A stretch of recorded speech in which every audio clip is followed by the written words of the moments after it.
जय जय रघुवीर समर्थ श्रीमता दासबोध दशक 16वा तत्वान्वयाचा समास 5वा अग्नी निरूपण नाम श्रीराम समर्थ श्रीराम समर्थ।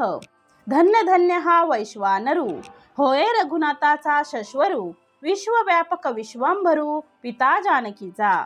ज्याच्या मुखे भगवंत भोक्ता जो ऋषीचा फळदाता तम हिम रोग हरता भक्ता विश्वजनाचा। नाना वर्ण नाना भेद जीव मात्रांचा भेद अभेद आणि परमशुद्ध ब्रह्मादिकांसी। श्रीराम समर्थ श्रीराम समर्थ दशक 16वा तत्वान्वयाचा। समर्थांनी आज आपल्याला दशक 16वा तत्वान्वयाचा आणि त्यामधील समास 5वा दिलेला आहे। अग्नि निरूपण नाम या समासाचं विवरण समर्थ आज आपल्याला करायला घेत आहेत। समर्थ सुरुवातीच्याच ओळीमध्ये म्हणत आहेत, धन्य धन्य हा वैश्वानरू होय रघुनाथाचा शश्वरू विश्वव्यापक विश्वंभरू पिता जानकीचा।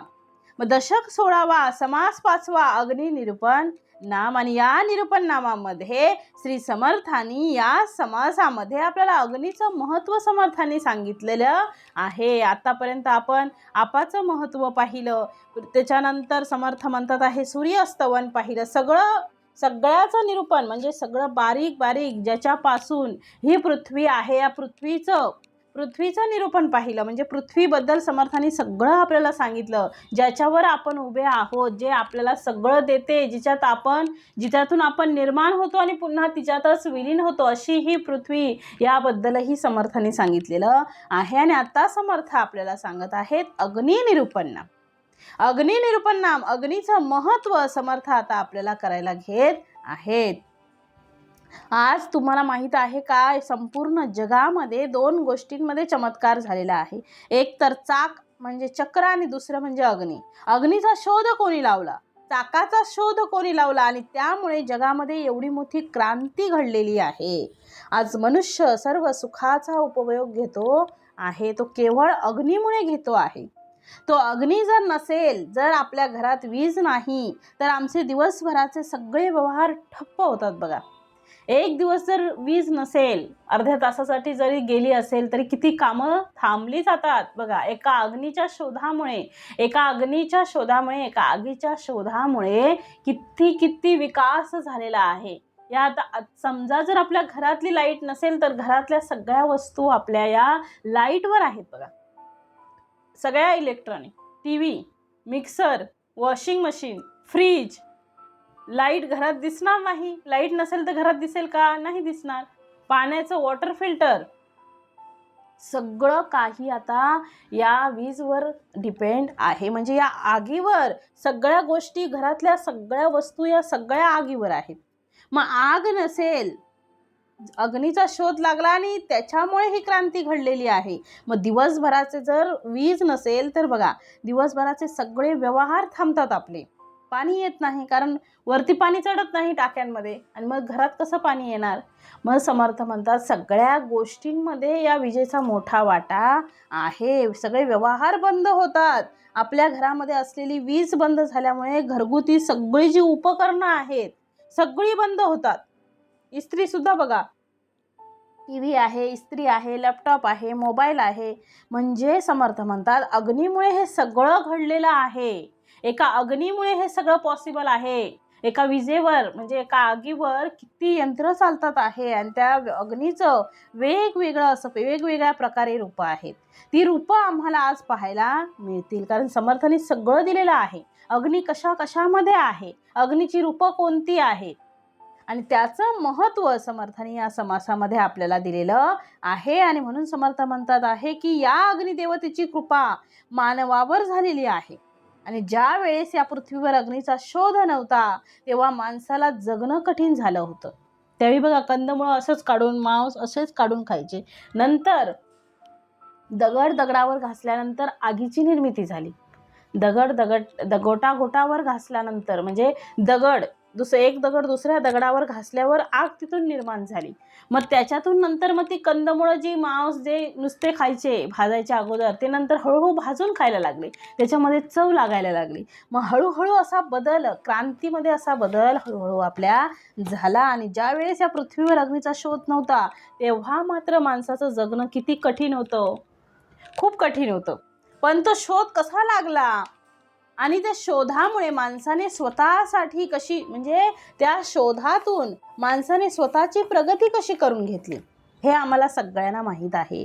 म्हणून समर्थ म्हणतात आहे, आता बघा समर्थांनी सगळं त्याचं दिलेलं आहे. काय समर्थांनी सगळं अग्नीबद्दल सगळं सांगितलेलं आहे. जसं आपण एखाद्या घरात वास्तुपूजन करताना एखादं नवीन घर बांधलेलं असेल तरी सुद्धा आपण अग्निदेवतेची पूजा केली जाते. तिथे गॅसवर सुद्धा अग्निदेवतेला प्रसन्न केलं जातं, तिथे अग्निदेवतेची पहिल्यांदा पूजा केली जाते. म्हणजे समर्थ म्हणतात आहे किती महत्त्वाचं आहे बघा, अग्निदेवता किती महत्त्वाची आहे. हे सगळं आहे म्हणून हे सगळं चाललेलं आहे. आणि म्हणून समर्थांनी सांगितलेलं आहे की धन्य धन्य हा वैश्वानरू होय रघुनाथाचा शश्वरू, विश्वव्यापक विश्वंभरू पिता जानकीचा. मग हा अग्नी खरोखरच धन्य धन्य आहे म्हणून म्हटलंय धन्य धन्य हा वैश्वानरू.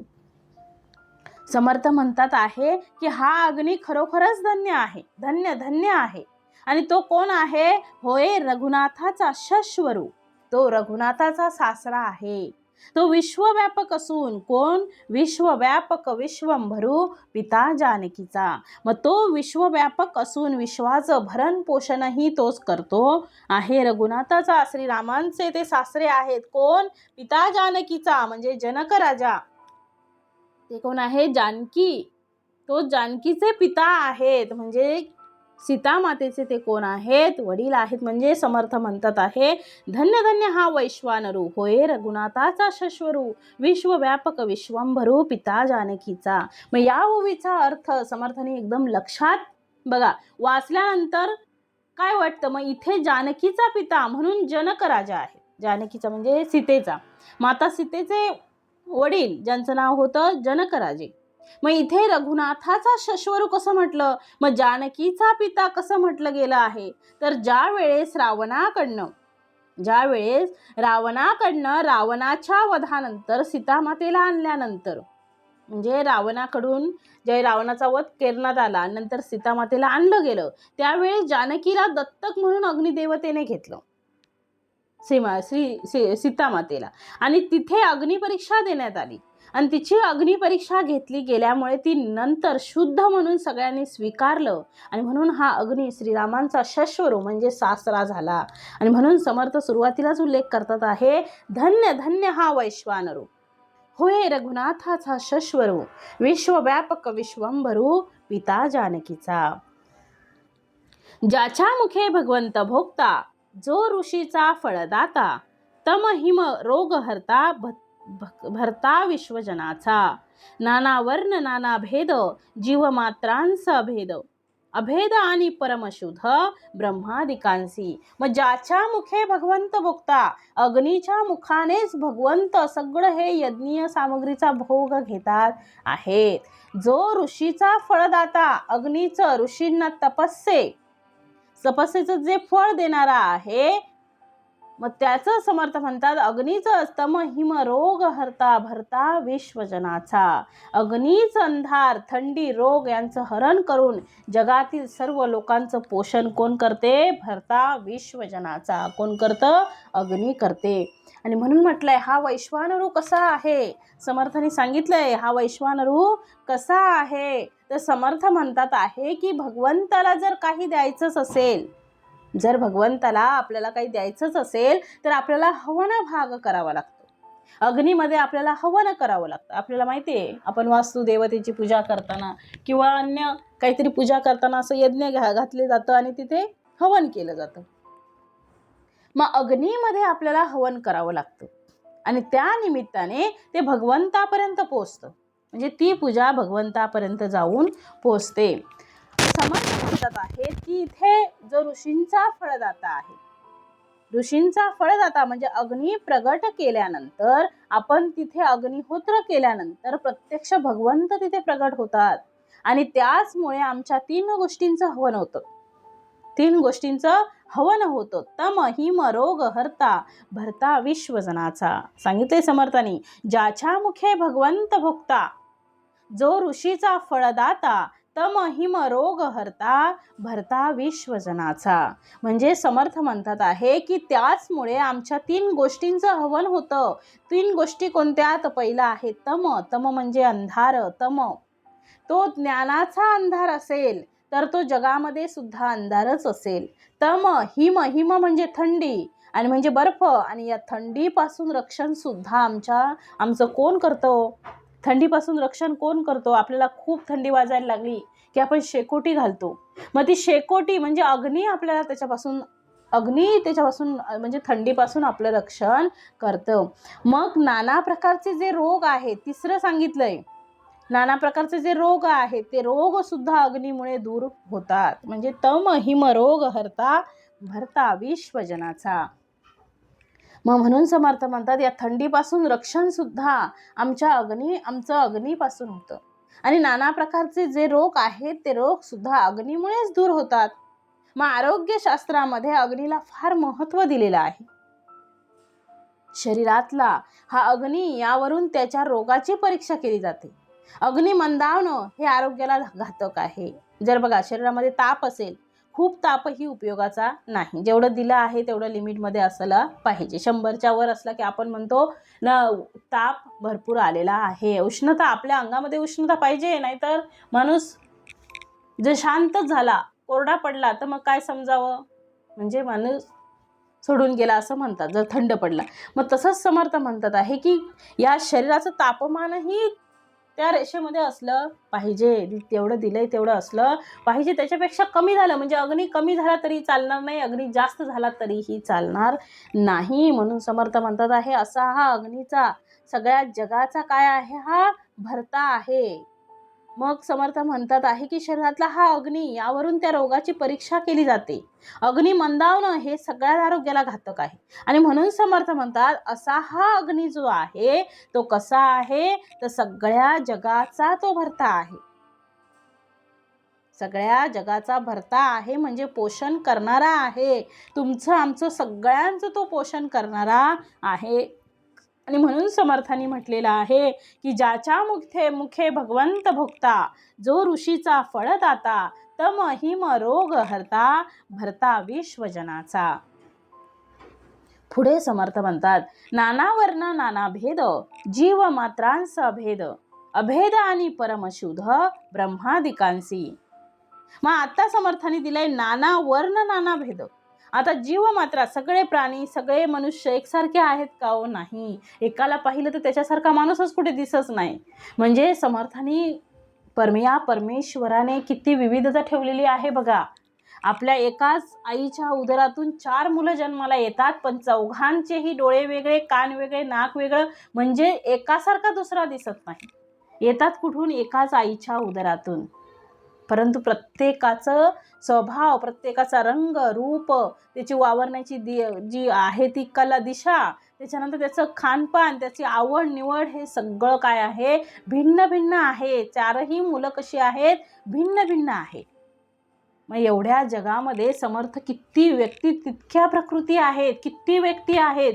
जेवढी माणसं आहेत त्याच्या डबल, म्हणजे जेवढी माणसं आहेत त्या एका माणसासारखा दुसरा माणूस नाही. म्हणजे केवढी विविधता आहे हो. समर्थाने किती सुंदर त्या परमेश्वराने, काय त्या परमेश्वराची निर्मिती आहे हो.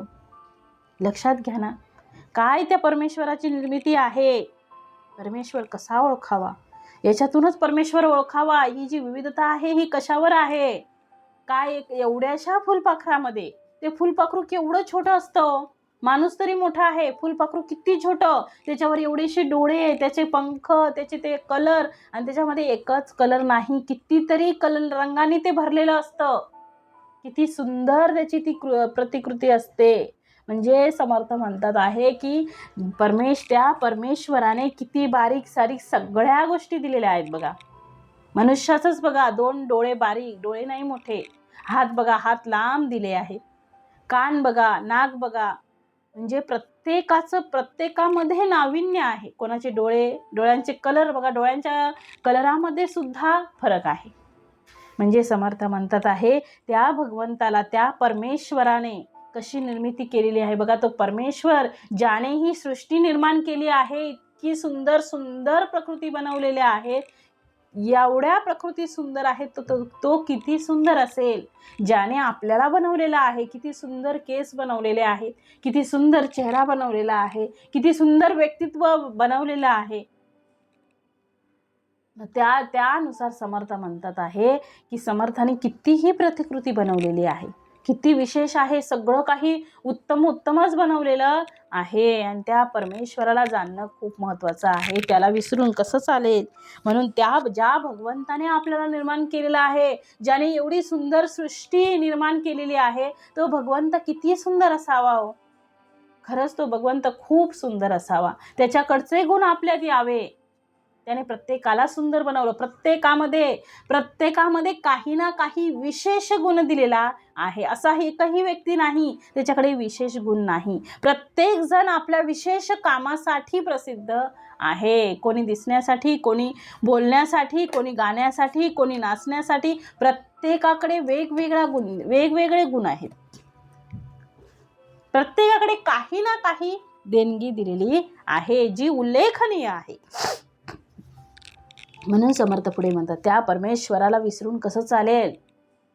म्हणून समर्थ म्हणतात आहे की त्या परमेश्वराचे आपण कायम ऋणी असलो पाहिजेत. हे समर्था, एवढं चांगलं सुंदर जीवन तू मला दिलंस, एवढं सगळं मी माझ्या डोळ्याने बघू शकतो, ते अनुभवू शकतो, एवढं चांगलं सुंदर तू मला दिलेलं आहे जीवन, त्याबद्दल मी तुझा खूप खूप आभारी आहे. असंच माझे जीवन तुझ्या कृपेने, तुझ्या स्मरणाने, तुझ्या नामस्मरणाने, तुझ्या चिंतनाने हे जीवन माझं काय होऊ दे, व्यतीत होऊ दे. एका क्षणाचाही मला विसर होऊ दे नको. तुझ्या नामाचा मला एक क्षणही विसर झाला नाही पाहिजे. ह्याची दान देगा देवा, तुझा विसर न व्हावा. बाकी काहीच नको. या आयुष्यामध्ये तू मला खूप काही दिलेलं आहेस, जे मी कधी मागितलेलं सुद्धा नाही, ते सुद्धा माझ्या पदरी टाकलेलं आहेस. आणि एवढं सुख, एवढं समाधान, एवढं ऐश्वर्य, एवढं सगळं मला तू दिलेलं आहेस. एवढं आरोग्य माझं संपन्न ठेवलेलं आहेस आणि एवढं सगळं उत्तमोत्तम दिलेलं आहे. त्याबद्दल मी तुझी कायम ऋणी आहे. एवढी चांगली सृष्टी, एवढा सगळा आजूबाजूचा परिसर, एवढं सुंदर सगळं जग तू मला दिलेलं आहेस, त्याबद्दल मी तुझी कायम ऋणी आहे. मी तुला कायम त्याच्याबद्दल काय आहे, मी तुझी आभारी आहे, असं आपण त्याला व्यक्त केलं पाहिजे. परमेश्वराचे आपण ऋणी झालो पाहिजेत, कारण एवढं सुंदर आयुष्य त्या परमेश्वरामुळे आपल्याला मिळालेलं आहे. आणि म्हणून पुढे म्हटलेलं आहे, नाना वर्ण नाना भेद, जीव मात्रांस अभेद, अभेद आणि परमशुद्ध ब्रह्मादिकांसी. नाना प्रकारचे वर्ण, नाना प्रकारचे भेद, नाना प्रकारचे जीव इथे दिलेलं आहे. नाना वर्ण नाना भेद, जीव मात्रांस अभेद, अभेद आणि परमशुद्ध ब्रह्मादिकांसी. म्हणजे जीवमात्रांमध्ये अनेक वर्ण आहेत, अनेक भेद असतात. आपल्याला माहिती आहे प्रत्येकाचा वर्ण हा वेगवेगळा आहे. कोणी गोऱ्या रंगाचा आहे, कोणी सावळ्या रंगाचा आहे, कोणी थोडासा सावळा आहे, थोडासा एकदम, म्हणजे प्रत्येकाचा वर्ण कसा आहे, वेगळा आहे. अनेक भेद सुद्धा आहेत, पण अग्नी मात्र सर्वांशी कशी वागते, समत्वाने वागते. अभेद आणि परमशुद्ध ब्रह्मादिकांसी. म्हणजे समर्थ म्हणतात पण अग्नी मात्र सर्वांशी समत्वाने वागते. तो ब्रह्मांदी देवांसह सर्वांस भिन्न आणि परमशुद्ध असाच असतो. म्हणजे सगळ्यांना समान. असं नाही आहे की एकाला जास्त एकाला कमी, तसं नाही. गरीब श्रीमंत त्या भगवंताकडे जसं गरीब श्रीमंत सगळे सारखे आहेत, कसाही दिसला तरी त्याला प्रत्येक जण त्या भगवंताला सारखा आहे. त्याच्याकडे फक्त भगवंताला फक्त भाव पाहिजे आहे. त्याच्या व्यतिरिक्त भगवंताला तुमचं काहीही नको. अरे जे भगवंतानेच आपल्याला दिलेलं आहे, ही सगळी संपत्ती त्या भगवंताची आहे, हे सगळं ऐश्वर्य त्या भगवंताचं आहे, मग त्यानेच दिलेलं आपण त्याला काय देणार आहोत. मग त्याला काय पाहिजे, भगवंताला फक्त भक्तीचा भुकेलेला आहे. भगवंत परमेश्वर फक्त आणि फक्त या भक्तीचा भुकलेला आहे. म्हणून समर्थ म्हणतात आहे की भगवंत संत सवतामाळी कांदा भाजी एवढी विठाई माझी, म्हणजे त्या कांदा भाजीमध्येच त्यांना, त्या वैभवामध्येच त्यांना, त्या कांदा भाजीच्या सगळ्या याच्यामध्ये त्यांना ते पांडुरंग दिसत होता, परमेश्वर दिसत होता. तसंच समर्थ म्हणतात आहे की अग्नी सगळ्यांना समान आहे, समत्वाने अग्नी वागवतो आहे. मग पृथ्वीवर नाना प्रकारचे जीव राहतात आहे, परंतु या सर्वांसाठी अभेद तो या अग्नीमध्ये नाही. अभेद म्हणजे वेगळेपणा किंवा भेद तो करत नाही. सगळ्यांसाठी अग्नी पवित्र आहे, सगळ्यांसाठी अग्नी पवित्रच आहे. सगळ्यांना समान वागणूक आहे. तो शुद्ध आहे, तो ब्रह्मादिकांना सुद्धा तो मान्य आहे. आणि म्हणून पुढे म्हटलंय अग्नीकरिता सृष्टी चाले, अग्नी नसेल तर सृष्टी चालणार नाही. म्हणून म्हटलंय अग्नी नसेल तर सृष्टी चालणार नाही. सृष्टी चाले, अग्नीकरिता सृष्टी चाले, अग्नी नसेल तर सृष्टी चालणार नाही. आणि म्हणून समर्थांनी पुढे दिलेला आहे नाना वर्ण नाना भेद, जीव मात्रांचा अभेद, अभेद आणि परमशुद्ध ब्रह्मादिकांसी. अग्नीकरिता सृष्टी चाले, अग्नीकरिता लोक झाले, अग्नीकरिता सकळ झाले लहान थोर. म्हणजे समर्थांनी सांगितले की अग्नी आहे म्हणून सृष्टी चालते आहे. अग्नीकरिता सृष्टी चाले, अग्नी आहे म्हणून सृष्टी चालते. मग अग्नीकरिता लोक झाले, अग्नीमुळे लोकांना संतोष होतो आहे. अग्नीकरिता सकळ झाले लहान थोर, म्हणजे अग्नीमुळे सगळे लहान थोर जगतात आहेत. आणि म्हणून म्हटलेलं आहे लहान असो मोठी माणसं असो, सगळी कशी जीवसृष्टी असो, ही सगळी कोणामुळे जिवंत राहतात आहे तर अग्नी आहे म्हणून आहे. सूर्य सकाळी उगवतो आहे, सूर्याची उष्णता जर आपल्याला मिळाली नसेल तर माणूस कसं जगणार आहे? माणूस जगणार नाही, वनस्पती जीव पण जगणार नाही. म्हणजे तसंच समर्थाने सांगितलं ही अग्नी आहे म्हणून हे सगळं आपल्याला जिवंत दिसत आहे आणि अग्नीमुळेच आमचं पोट भरतं आहे. म्हणून दिलंय अग्नीकरिता सकळ झाले लहान थोर. लहान थोर हे सगळं कोण आहेत? लहानापासून थोरापर्यंत जेवढं जेवढं या सृष्टीवर दिसतं आहे तेवढं सगळं हे अग्नीवर डिपेंड आहे, म्हणजे अग्नीवर आधारलेलं आहे. अग्नीमुळे सगळं चालतं आहे. आणि म्हणून समर्थांनी पुढे दिलंय अग्नीने आळले भूमंडळ, लोकांचा राहाव्या झाले स्थळ, दीप दीपिका नाना ज्वाळ जेथे तेथे. मग अग्नीने आळले भूमंडळ, अग्नीने पाणी शोषून भूमंडळ आटलेलं आहे. काय झालेलं आहे? भूमंडळ आळले, मग लोकांचे राहाव्या झाले स्थळ आणि त्यामुळेच लोकांना राहण्यासाठी स्थळ निर्माण झाली. काय झालं? अग्नीने आळले भूमंडळ, अग्नीने पाणी शोषून भूमंडळ आलं. पाणी शोषलेलं आहे अग्नीमुळे, पाणी शोषल्यामुळे काय झाले? ती जागा रिकामी झाली. मग लोकांचा राहाव्या झाले स्थळ, लोकांना राहायला जागा झाली. दीप दीपिका नाना ज्वाळ जेथे तेथे, म्हणजे नाना प्रकारचे, आणि त्यामुळे अग्नीमुळेच नाना प्रकारचे दीप दीपिका आणि नाना ज्वाळ, त्याच्या ज्वाळा तिथे जेथे तेथे आपल्याला काय आहे? दिसतात आहे. म्हणजे आज आपल्याला पृथ्वीवर राहण्याची जी जागा आहे ती अग्नीमुळे आपल्याला निर्माण झालेली आहे. आपल्याला माहिती आहे आपल्या पृथ्वीवर जास्त पाण्याने व्यापलेला भाग आहे, परंतु समर्थ म्हणतात पृथ्वीवर राहण्याची जी जागा आहे ती आम्हाला कोणामुळे मिळालेली आहे, कोणामुळे निर्माण झालेली आहे? तर ती अग्नीमुळे झालेली आहे. म्हणून दीपमाळा दीपिका अग्निरूपाने आम्हाला दिसतात आहे. आणि म्हणून आम्ही देवाचं पूजन करण्याच्या अगोदर अग्नीची पूजा करतो. अग्नी देवतेला आपण प्रसन्न करतो. म्हणून आपण पहिल्यांदा म्हणजे पूजेच्या वेळी सगळ्यात पहिला आपण दिवा लावतो.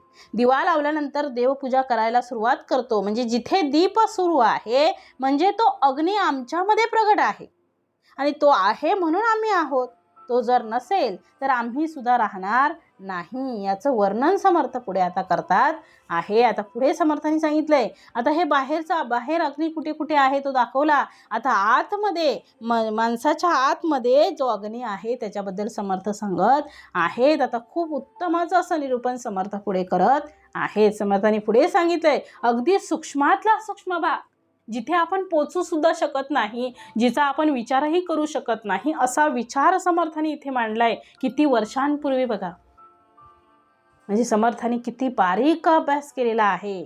आपल्या सर्वांना हे सगळं कळावं, हे सगळं रुजावं, हे सगळं समजावं, ही पृथ्वी काय आहे, हा अग्नी काय आहे, कोणत्या कोणत्या रूपाने आपल्यामध्ये आहे, ते सगळं कळण्यासाठी समर्थांनी एवढे सगळी मेहनत ही घेतलेली आहे आपल्यासाठी. मग त्याच्यासाठी आपण हे दररोज नित्य नियमाने याचं पूजन केलं पाहिजे आणि आपण ते जाणून घेतलं पाहिजे. आपल्याला माहिती पाहिजे आपल्याकडं काय काय आहे. मग अग्नी कुठे कुठे आहे, आता बाहेरचं सांगितलं समर्थांनी, आता समर्थ आतमध्ये पोटामध्ये जठराग्नी तेने शुद्धा लागे जनी अग्नी करता भोजनी रुची येते. मग पोटात जठराग्नी असतो, पोटामध्ये जठराग्नी, पोटामध्ये काय असतो, जठराग्नी असतो. आणि म्हणून लोकांना काय होते, भूक लागते. आता लोकांना भूक लागल्यामुळे, आपल्याला भूक कशामुळे लागते, आता पोटामध्ये आपण म्हणतो एवढी आग झाली आहे की मला काय हे खावं की ते खावं असं वाटते. म्हणजे पोटामध्ये भूक लागणे म्हणजे ती आग निर्माण होणं, आग निर्माण झालेली आहे. आणि म्हणून समर्थ म्हणतात पोटात जठराग्नी असतो आणि म्हणून भूक लागते. आणि अग्नीमुळेच भोजनातही रुची येते. अग्निकरिता भोजनी रुची येते, अग्नीमुळे भोजनातही रुची येते. म्हणजे पोटामध्ये जो अग्नी आहे त्याला जठराग्नी म्हणतात. म्हणजे पोटामध्ये जी आग आहे तिला काय म्हणतात, जठराग्नी. तो जठराग्नी जोपर्यंत प्रज्वलित आहे, जोपर्यंत प्रज्वलित आहे तोपर्यंत माणसाला जिवंतपणा आहे. म्हणजे जोपर्यंत भूक लागते तोपर्यंत माणूस जिवंत आहे. तो मंदावला की भूक मंदावते आणि तो वाढला की शुद्धा म्हणजे भूक लागते. आता भूक लागल्यामुळे अन्न गोड लागतं. जर भूकच नसेल लागले तरी कितीही पंचपक्वाने बघा आपल्या समोर ठेवा, आपल्याला त्याची चव लागत नाही. परंतु तेच जर आपल्याला खरंच खूप भूक लागलेली असेल तर कुठलंही अन्न म्हणजे ते आपलं अन्न ते आपल्याला किती गोड लागतं, किती आवडीने आपण खातो. मग आरोग्यशास्त्रच असं सांगतं की भूक लागल्याशिवाय जेवू नका, तहान लागल्याशिवाय पाणी पिऊ नका. माणसाचं शरीर असं आहे की जे आपल्याला हवं ते बरोबर मागत असतं. झोप येते आहे तर झोपणं, भूक लागली आहे असेल तर जेवणं. आणि म्हणून भूक हे अग्नीचं लक्षण आहे. भूक लागली म्हणजे अग्निदेवता प्रगट झाली. आणि म्हणून समर्थ म्हणतात पोटामध्ये जठराग्नी आणि म्हणून जेवणाच्या अगोदर पाणी पिऊ नये. याचं कारण काय तर अग्नी प्रगट झालेला असतो. भूक लागली म्हणजे आणि अग्नी प्रगट झालाय आणि जर तुम्ही लगेचच पाणी पिलं ते अग्नी मंदावणार, भूक लागणार नाही. म्हणून अग्नीला पाणी हे मारक आहे. पाणी जर दिलं तर जठराग्नी विझून जाईल आणि म्हणून ते पाणी कधी प्यावं हे सुद्धा एक शास्त्र आहे.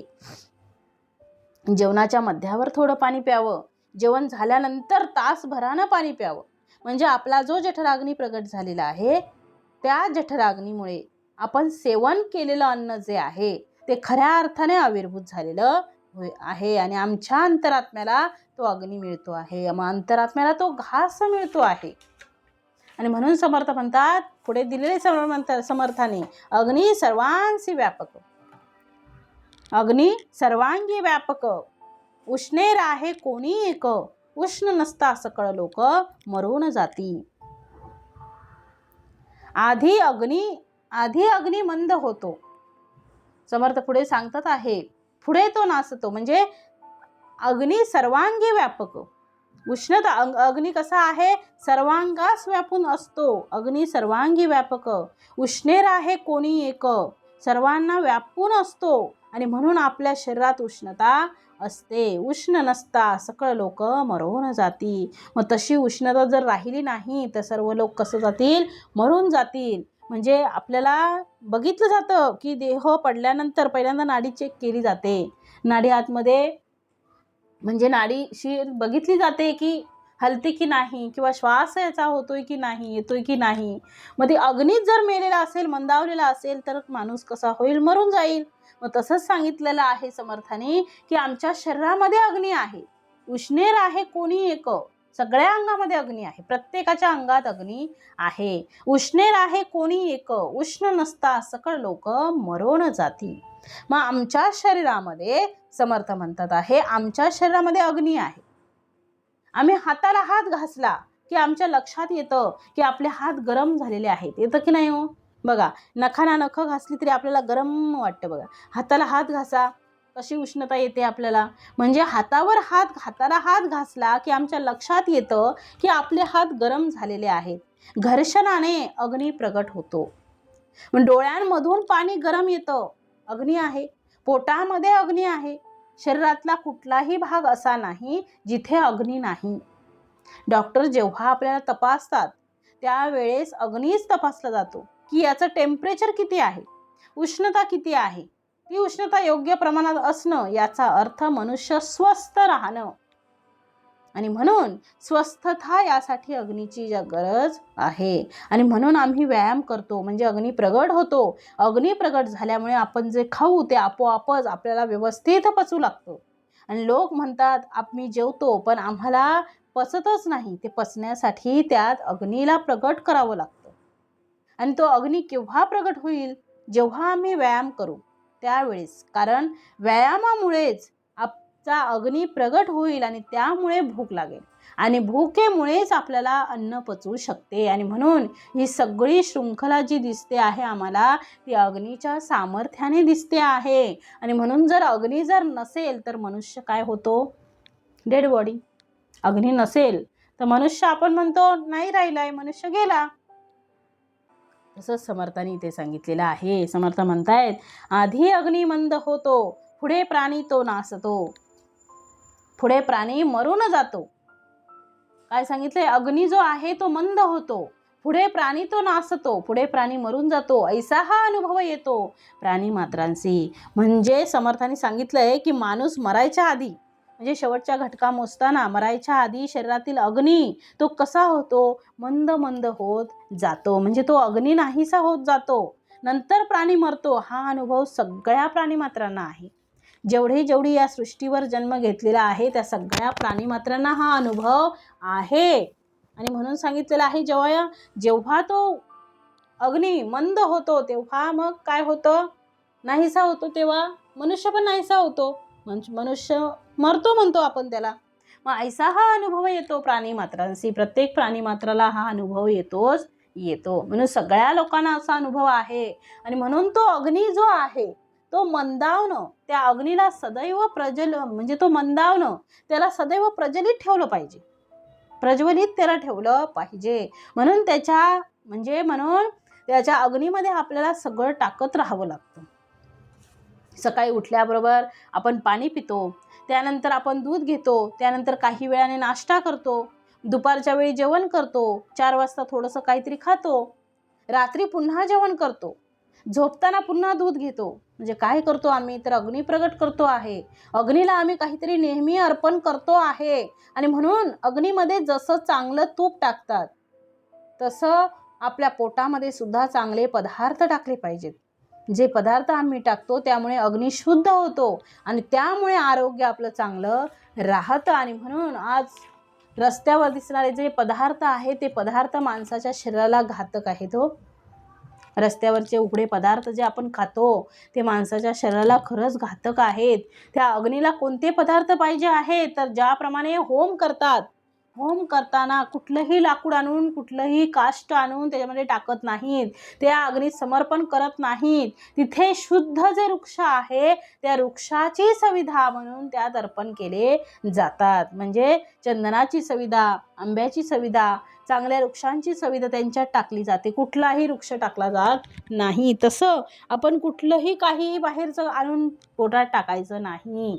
म्हणजे त्याच्यासाठी सुद्धा ती शुद्धा शांत करण्यासाठी आपल्याला चांगलंच अन्न पदार्थ सेवन केलं पाहिजे, म्हणजे त्याच्यात टाकली पाहिजे. आणि त्या सविधेतून निर्माण होणारा जो अग्नी आहे तो आजूबाजूचं संपूर्ण वातावरण शुद्ध करून टाकतो.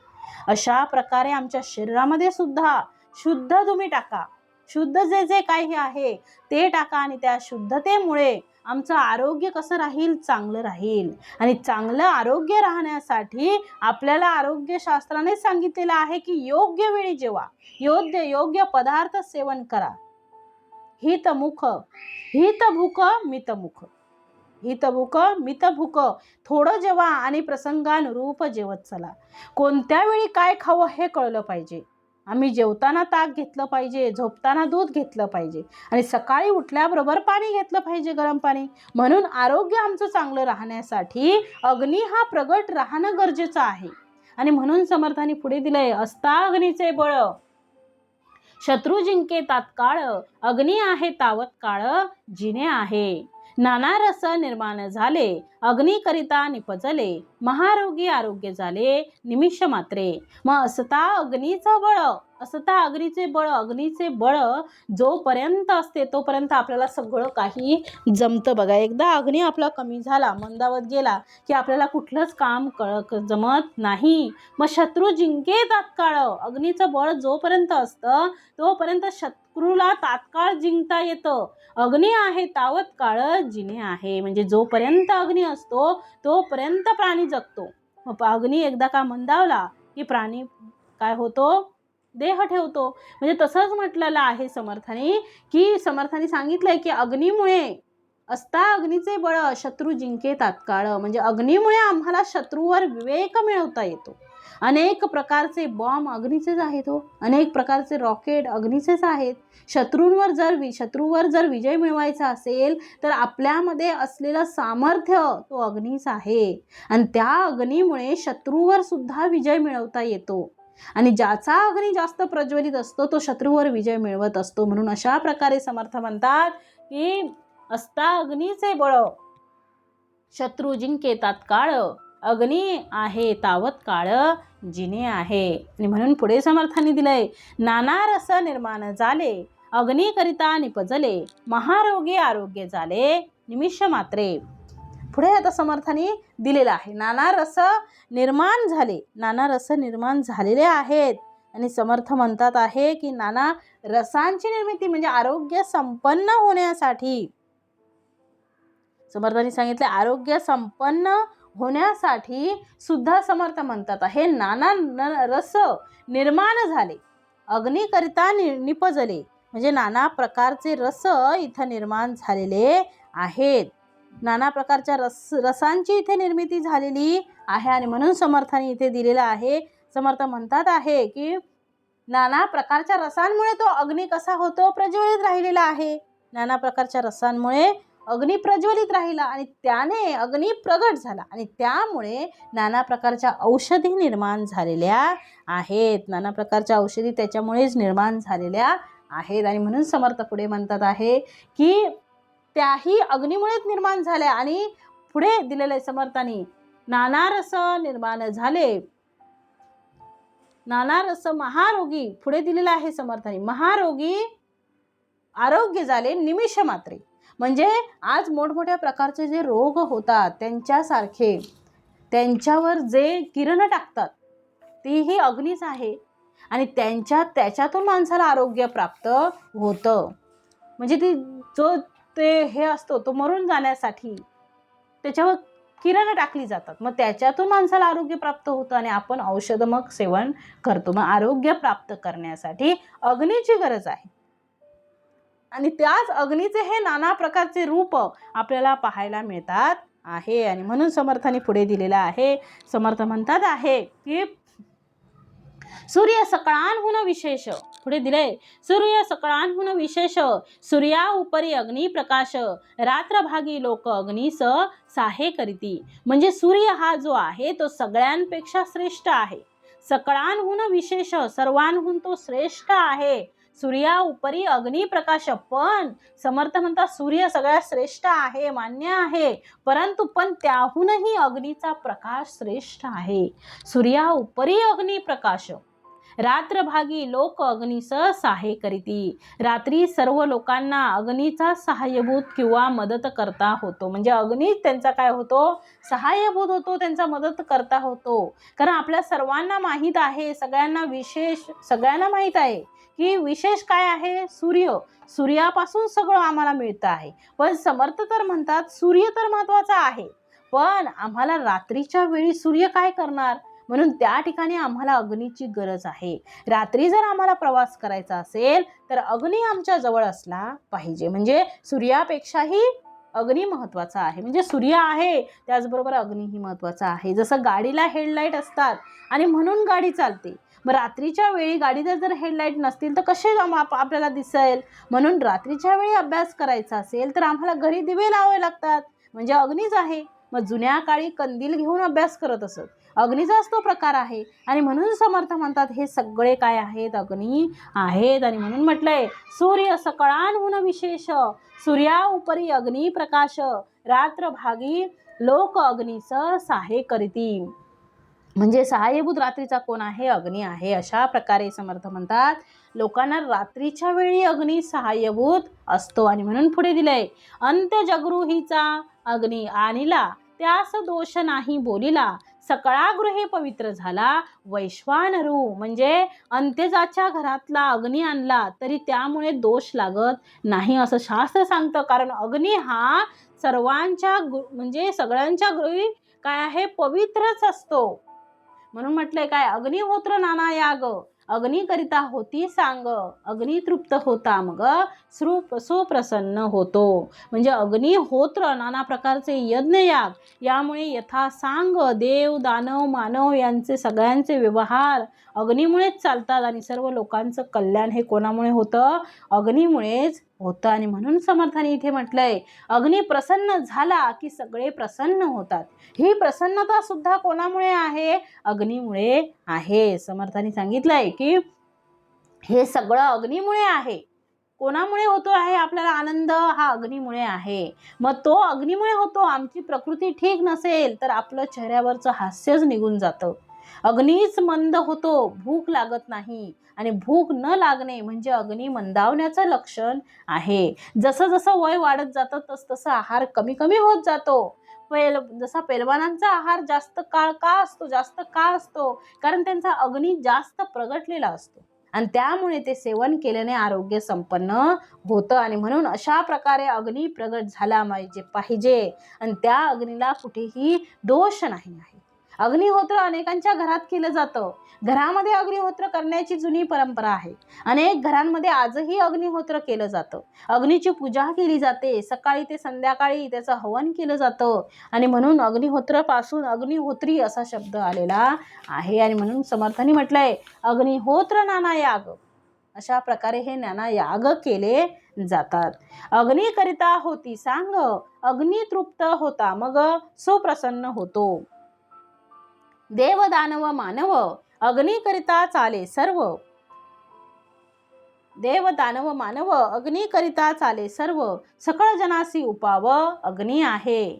म्हणजे समर्थाने इथे सांगितलेलं आहे की देव दानव मानव त्यांचे सगळ्यांचे व्यवहार हे अग्नीमुळेच चालतात आणि सर्व सकळ जनासी उपाव अग्नी आहे. म्हणजे सगळ्या लोकांचं कल्याण अग्नीमुळेच होते आणि सगळ्यांचा उपाव कोणता आहे? तर अग्नी आहे. देव दानव मानव यांना अग्नीची गरज आहे.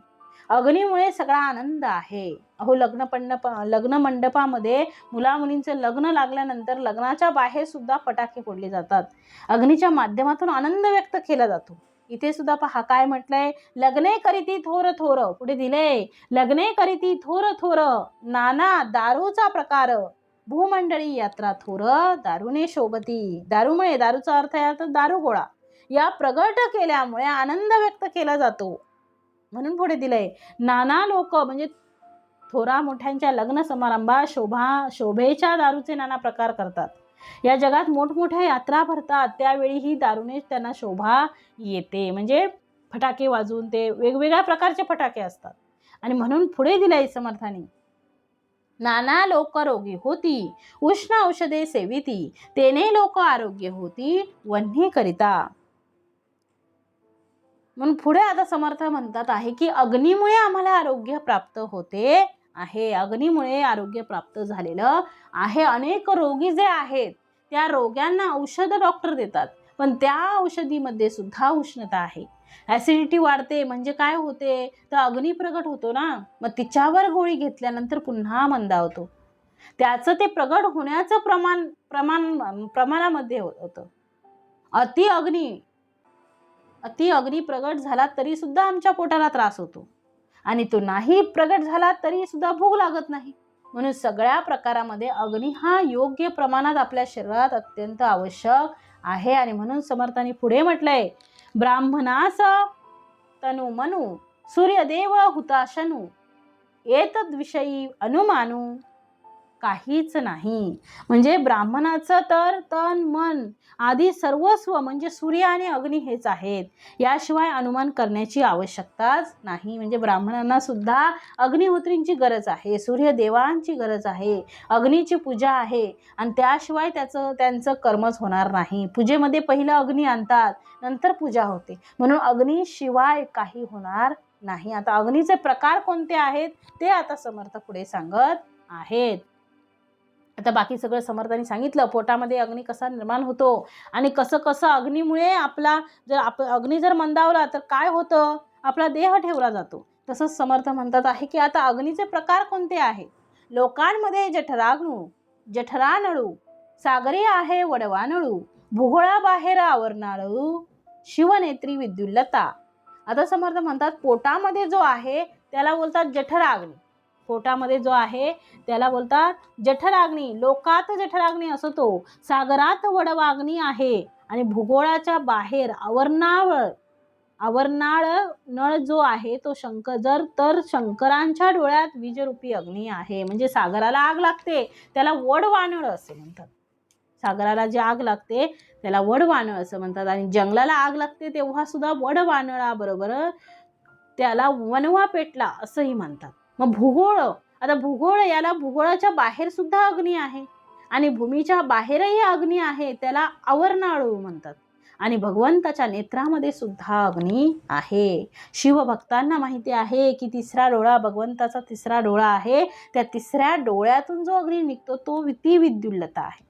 अशा प्रकारे सगळ्या ठिकाणी अग्नी आपल्याला पाहायला मिळतो. आणि म्हणून पुढे समर्थांनी दिलेलं आहे. अजून कुठे कुठे अग्नी आहे तेही समर्थांनी इथे दिलेलं आहे. कुपीपासून अग्नी होतो. कुपी म्हणजे काच घासली जाते आणि अग्नी निर्माण होतो. उंच दर्पणी अग्नी निघतो. उंच ठिकाणी असलेल्या काचेतून अग्नी निघतो. काष्ठमथनी प्रगटतो चकमकेने. मग काचेच्या भिंगापासून अग्नी निर्माण होतो. तसाच तो उंच आरशातून सुद्धा प्रगट होतो. मग लाकडाच्या घर्षणाने आणि चकमकीच्या योगेही अग्नी प्रगट होतो. आणि म्हणून समर्थांनी इथे दिलेला आहे. म्हणून समर्थ इथे म्हणतात आहे की जुन्या काळी चकमक होती. एका हातात गारगुटी घ्यायचे, मध्ये कापूस धरायचा आणि धातूचा तुकडा घ्यायचा आणि त्यावर जोराने मारायचं की ती ठिणगी त्या कापसावर पडायची आणि कापूस प्रज्वलित व्हायचा. कापूस पेटला की अग्नी प्रज्वलित व्हायचा. म्हणजे अग्नी सकळा ठाई आहे. काय म्हटलंय, अग्नी सकळा ठाई आहे. कठीण घिसणी प्रगट होये, अग्नी आग्या सरपे दग्ध होये गिरीकंदरे. मग इथे गिरीकंदरापासून सर्व प्राणीमात्रांच्या ठिकाणी समर्थ म्हणतात आहे प्राणीमात्रांच्या ठाई अग्नी आहे. कठीण घर्षणाने तो प्रगट होतो आहे. आग्या सर्पामुळे, मुखातून ज्वाला काढणाऱ्या सर्पामुळे गिरीकंदरात आग लागून ती दग्ध होतात आहे. म्हणून इथे गिरीकंदराला आग लागणे, मग अशी म्हटल्याप्रमाणे तो वणवा आहे. जंगलाला आग लागते आणि जंगलांना आग लागते तशी पर्वतांनाही आग लागते. त्याला काय म्हणतात, आग्या सर्पे दग्ध होय. त्या सर्पाच्या मुळे संपूर्ण गिरीकंदर पेटून जातो. आणि अशा प्रकारे समर्थ पुढे म्हणतात आहे अग्निकरिता नाना अपाय विवेके विन सकळ होये निरार्थक. म्हणजे अग्नीमुळेच नाना उपाय होतात किंवा नाना अपायही होऊ शकतात. म्हणून विवेकाची आवश्यकता आहे. विवेकाशिवाय हे सगळं निरर्थक ठरतं. विवेकाशिवाय हे कसं आहे, सगळं निरर्थक आहे. आणि म्हणून समर्थांनी इथे म्हटलेलं आहे, समर्थ सांगत आहेत, समर्थांनी सांगितलेलं आहे की भूमंडळी लहान थोर निरार्थक आहे. कशामुळे, अग्नी आम्हाला अपाय आहे, उपाय करणार आहे आणि आम्हाला अग्नी अपायही ठरणार आहे. अपाय आणि उपाय या दोन्ही गोष्टी अग्नीजवळ आहेत. म्हणून अपाय करणे याचा अर्थ त्या अग्नीचा योग्य वापर करून घेणं. आणि उपाय करणं म्हणजे योग्य वापर करून घेणं, आणि अपाय होणं म्हणजे अग्नीला एकतर मंदावणं किंवा अधिक प्रज्वलित करणं. जास्त प्रज्वलित झाला तर मनुष्य दग्ध होऊन जाईल, आणि नाही प्रगट झाला तर तो जगणार नाही. म्हणून जीवनाला अत्यंत आधार असलेला अग्नी, आणि म्हणून अग्नीचं स्तवन समर्थ ते सांगतात आहे. म्हणून या समासामध्ये समर्थाने अग्नीला महत्त्व दिलेलं आहे. अग्नी आमचं जीवन आहे. अग्नी जर नसेल तर अग्नीमुळे आम्हाला दुःख प्राप्त होईल. इतकंच नाही तर आम्हाला आयुष्य सुद्धा जे आहे ते अग्नीमुळे आहे. आणि म्हणून समर्थ पहिल्याच ओळीमध्ये सांगत होते, म्हटलेलं आहे की अग्नीचा योग्य वापर करा आणि अग्नीचा दुरुपयोग टाळा. आणि म्हणून इथे पुढे म्हटलेले समर्थाने, अग्निकरिता नाना अपाय. इथे दिलंय नाना प्रकारचे उपाय अग्नीसाठी आहे. अग्नीमुळे नाना उपाय होतात आणि अपायही होऊ शकतात. म्हणून समर्थांनी सांगितले की विवेकाची आवश्यकता आहे. कशाची? विवेकाची आवश्यकता आहे. विवेकाशिवाय सगळं निरर्थक ठरतं आहे. आणि म्हणून सांगितलंय अग्निकरिता नाना प्रकारचे उपाय अग्नीमुळे आहे. त्याचा योग्य वापर केला गेला पाहिजे. आज लोक अग्नीचा दुरुपयोग करतात. गरज नसताना वीज वापरतात. विजेचा दुरुपयोग करणं हे सुद्धा घातक आहे. आपल्याला जेवढी गरज आहे ना तेवढंच आपण घरात ते विजेचा वापर करावा. उगाच घरात एक माणसं आणि 4 खोल्यांच्या लाईट चालू, काही गरज आहे का हो? नाही. फॅन चालूच असतात दिवसभर. सकाळी कामाला गेले की डायरेक्ट संध्याकाळी येऊन बंद करणं. पण तसं नाही करायचं. आपण आपल्याकडून आपल्या सगळ्याची बचत करता आपल्याला आली पाहिजे. जेवढा गरज आहे तेव्हा लावायचा, नाही गरज असेल तर बंद ठेवायचा. कारण विजेचा दुरुपयोग म्हणजे वीज प्रमाणापेक्षा जास्त वापरणं. वीज मर्यादित आहे. वीज निर्माण करावी लागते आणि अग्नी निर्माण करावा लागतो. तो गरजे इतका निर्माण केला तर त्याने अपाय आहेत, आणि त्या गरजेपेक्षा तो जास्त जर निर्माण झाला तर त्यापासून अपायही आहेत. गरजे एवढा निर्माण केला तर उपाय आहे, पण गरजेपेक्षा जास्त केला तर त्यापासून अपायही आहेत. मग आमच्या घरामध्ये नाना प्रकारचे विजेचे दिवे आहेत. आम्ही एका खोलीत बसलेलो असतो आणि दुसऱ्या खोलीत दिवा चालू ठेवतो. हा अग्नीचा दुसरा दुरुपयोग म्हणजे अग्नीचा दुरुपयोग आहे. ज्या खोलीमध्ये नाही ना त्या खोलीचा दिवा विझवणं हे आपलं काम आहे. म्हणजे अग्नीचा योग्य वापर करणं आहे.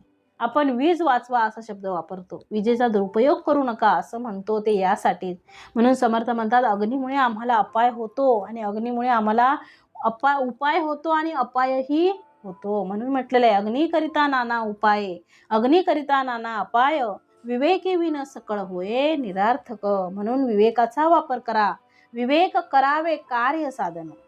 पुढे दिलंय समर्थाने, विवेक करावे कार्य साधन. विवेकाने ते कार्य साध्य करा. अग्नीला मर्यादित ठेवा. विवेकी करावे कार्य साधन म्हणजे पृथ्वी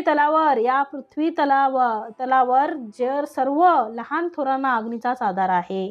अग्निमुखानेच परमेश्वर संतुष्ट होतो आहे. असा हा अग्नीचा महिमा कितीही वर्णन केला तरी तो काय आहे, अपुराच होईल. त्याला द्यायला योग्य उपमाच आपल्याला भेटणार नाही. म्हणून समर्थांनी पुढे दिलंय, भूमंडळी लहान थोर, सकळांच वन्नीचा आधार, अग्निमुखे परमेश्वर संतुष्ट होय. मग अग्निमुळे परमेश्वर संतुष्ट होय. परमेश्वराला अन्न देण्याची जागा कोणती आहे तर अग्नीचं मुख हे परमेश्वराचं मुख आहे. म्हणून अग्निहोत्र, म्हणून यज्ञ याग आहे, त्यासाठीच आहे. त्यामुळे भगवंत प्रसन्न होतो आणि त्या भगवंताच्या प्रसन्नतेमुळे आमचं आजूबाजूचं वातावरण कसं होतं, प्रसन्न होतं. लोक यज्ञ याग होम हवन करतात. हे सगळं वैज्ञानिक आहेत. विज्ञानाने ते सिद्ध झालेलं आहे.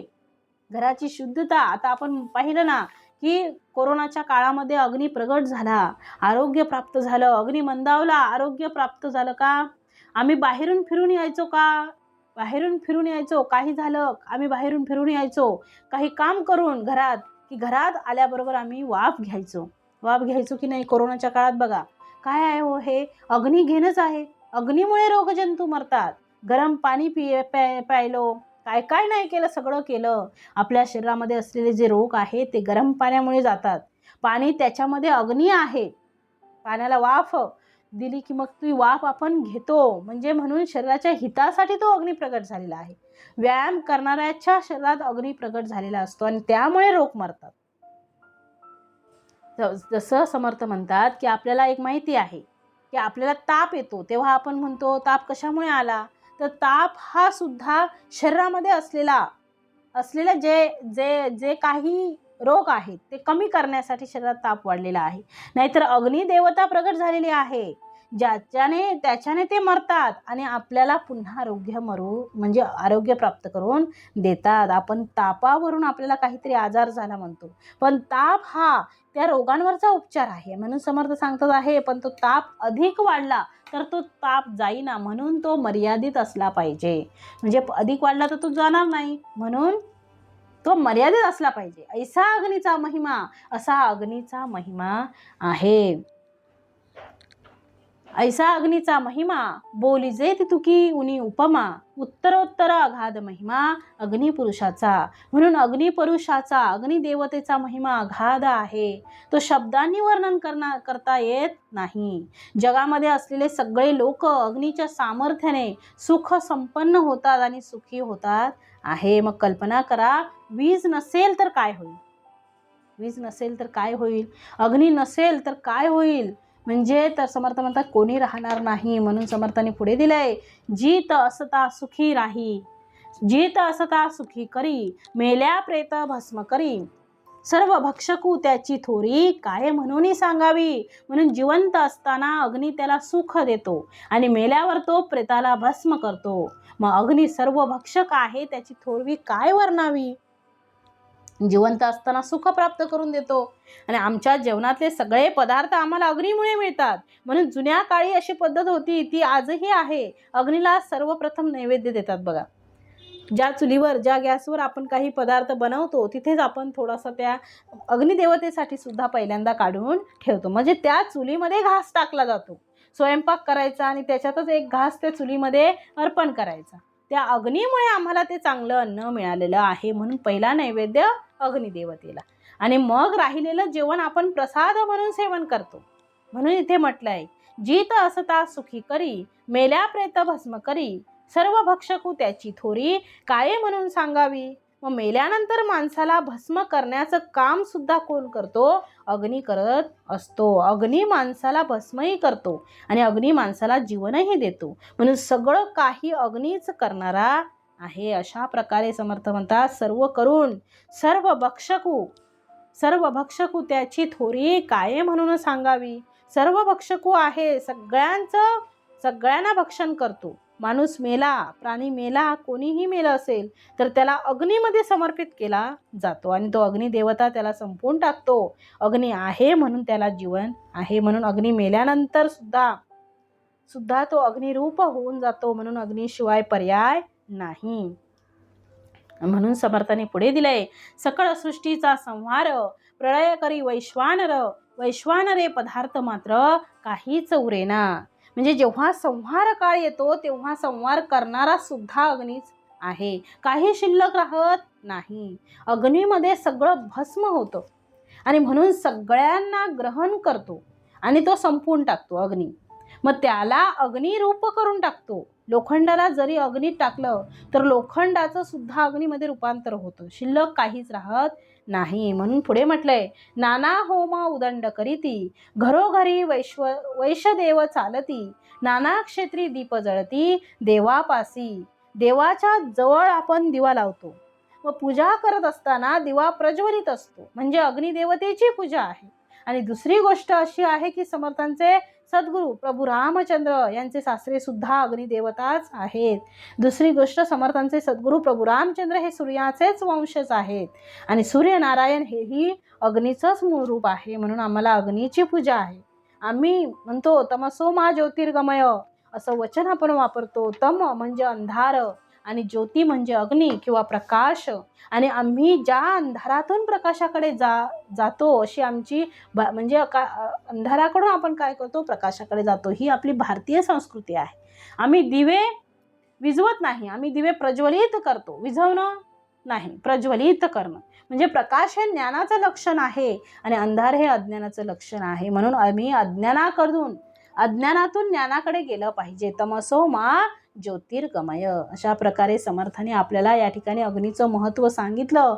आणि पुढे समर्थ म्हणतात, नाना होम उदंड करीती, म्हणजे तो सर्व सृष्टीचा संहार करतो, सर्वांचा प्रलय करतो आणि पदार्थ मात्रापैकी काही शिल्लक उरत नाही. आणि म्हणून पुढे दिलंय, नाना होम उदंड चालती, घरोघरी वैश्यदेव चालती, नाना क्षेत्री दीप जळती देवापासी. नाना होम चालतात, वैश्यदेव प्रत्येकाच्या घरी केला जातो, नाना क्षेत्री दीप जळती देवापासी, म्हणजे देवाच्या समोर वेगवेगळ्या दीपमाळा लावतात. दिवाळीच्या दिवसात घरोघरी दिवे असतात. कशासाठी हो? तर अग्निपूजा आहे. देवाला आरती करताना सुद्धा निरांजन ठेवले जाते आणि त्या निरांजनामध्ये अग्नी प्रज्वलित असतो आणि त्याने देवाची आरती करावी. अग्नीने अग्नीची पूजा आहे. आमच्या शरीरात अग्नी आहे, भगवंतामध्ये तो मूळ स्तोत्र आहे, म्हणून त्या अग्नीने अग्नीची पूजा आहे. आणि म्हणून समर्थाने पुढे दिलंय, दीपाराधने निलांजने, देव ओवाळी जे जने, खरे खोटे निवडणे दिव्य होता. म्हणजे लोक नाना प्रकारचे होम करतात, घरोघरी वैश्यदेव चालतात, निरनिराळ्या क्षेत्रांपाशी देवापाशी, क्षेत्रांमध्ये देवापाशी दीप जळत असतात. मग दीपाराधना, निरांजन इत्यादी अनेक प्रकारे देवाला लोक ओवाळतात आणि अग्निदिव्य करून लोक खऱ्या खोट्याची निवड परीक्षा करतात. आणि म्हणून समर्थ म्हणतात, सोनं सुद्धा पाहणं, खरं किंवा खोटं हे सुद्धा अग्नीमुळे प्रगट होतं. आता सोनं सुद्धा पाहणं अग्नीमुळे शुद्ध आहे ते प्रगट होतं की अशुद्ध आहे हेही कळतं. शुद्ध असेल तर प्रगट होतं, अशुद्ध असेल तर जळून जातं. खरं खोटं ते सुद्धा जे आहे ते सुद्धा ज्ञानाने कळतं आणि ज्ञान हे अग्नीचं रूप आहे. म्हणून समर्थ म्हणतात, अष्टधा प्रकृती लोकतींनी, सकळ व्यापून राहिली वन्नी, अगाध महिमा वदनी, किती म्हणून बोलावा.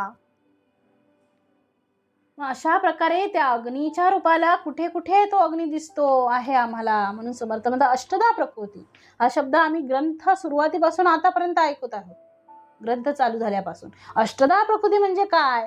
तर 8 प्रकारच्या गोष्टी ज्यांनी ही सृष्टी नटली आहे. त्यामध्ये पंचमहाभूत आणि त्रिगुण आलेले आहेत. पंचमहाभूतांमध्ये आप, तेज, वायू, प्रकाश, आकाश आणि पृथ्वी, म्हणजे आणि त्रिगुण म्हणजे रजतम आणि सत्व. अशा प्रकारचे त्रिगुण आणि पंचमहाभूत यांनाच अष्टधा प्रकृती असं म्हणतात, याच अष्टांना. मग याच अष्टधा प्रकृती तिन्ही लोकांमध्ये येतात, स्वर्ग, मृत्यू आणि पाताळ. म्हणून म्हटलंय, अष्टधा प्रकृती लोक तिन्ही, सकळ व्यापून राहिला वन्नी. सगळ्यांमध्ये वन्नी म्हणजे अग्नी आहेच आहे. तुम्ही कुठेही जा, पंचमहाभूतांमध्ये अग्नी आहे. मागे आम्ही पाहिलं होतं, एक भूत दुसऱ्या भूतामध्ये सहजतेने आहे. आता आपण पाहिलं की पाण्याला आग लागते आणि पाणीही गरम होतं. मग पाण्यामध्ये अग्नी आहे आणि अग्नीला पाणी विझवतं, म्हणजे सगळे भूत एकमेकात आहे. त्याप्रमाणे अग्नी सुद्धा या अष्टधा प्रकृतीमध्ये सर्व विचारण करते आहे. म्हणून प्राणी मात्रांमध्ये अग्नी आहे, आमच्यामध्ये अग्नी आहे. आणि म्हणून समर्थ म्हणतात, सकळ व्यापून राहिला वन्नी, अगाध महिमा वदनी, किती म्हणून बोलावा, किती म्हणून सांगावा. अग्नीचा महिमा अगाध आहे आणि म्हणून त्या अग्नीची काळजी घ्या. अग्नीपासून स्वतःला वाचवा आणि अग्नी गरजेनुसार तुम्ही वापरा. अशा प्रकारे समर्थाने अग्नीचं महत्त्व दिलेलं आहे. मग समर्थ पुढे म्हणतात आहे की समर्थांनी पुढेही दिलेलं आहे की चारी शृंगे त्रिपदी जात, दोन्ही शिरे सप्त हात, ऐसा बोलिला शास्त्रार्थ प्रचितीविना. म्हणजे छत्रपती शिवाजी महाराजांच्या काळामध्ये शिवाजी महाराजांनी एका पत्रामध्ये शिवाजी महाराजांनी आपल्या सैनिकांना, आपल्या मावळ्यांना एक पत्र लिहिलं होतं. त्या पत्रात एक शब्द असा वापरला होता की अग्नीपासून स्वतःचं रक्षण करा. मग काय करा ते? तर रात्रीच्या वेळी दिवा चालू असेल, एखादा भुकेला हुंदीर तेलाच्या शोधात येईल, तो तेल पिईल आणि तेलामध्ये असलेली जी वात आहे ती आपल्या दाताने धरून तो ओढत नेईल. ती वात तो सर्वत्र फिरवेल आणि बाजूलाच गवताची गंजी असेल, त्या गवताच्या गंजीपर्यंत तो जाईल आणि अचानक त्या गवताच्या गंजीला त्या अग्नीमुळे आग लागेल आणि त्यामुळे घोडे मरतील, आपलं नुकसान होईल, प्राणी मरतील. इतकंच नाही तर आपल्या मावळ्यांना सुद्धा त्यापासून धोका निर्माण होईल. म्हणून रात्री ती वात व्यवस्थितपणे सांभाळा, नाहीतर तिचं विसर्जन करा. किती काळजी घेतली होती या अग्नीपासून बघा, म्हणजे किती काळजी घेतली आहे या अग्नीपासून. छत्रपती शिवाजी महाराजांनी लिहिलेल्या पत्रात आहे.